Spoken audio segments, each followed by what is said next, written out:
What's the meaning of brown bag?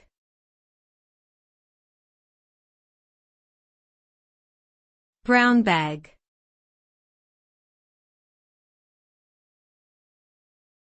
Brown bag.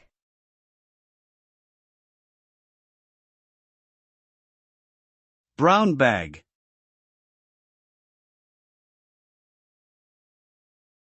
Brown bag.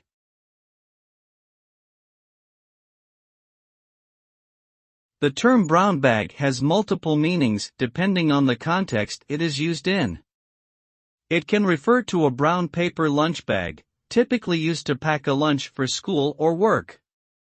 In a business setting, brown bag can refer to an informal meeting where employees are encouraged to bring their own lunch and gather to discuss a particular topic or project.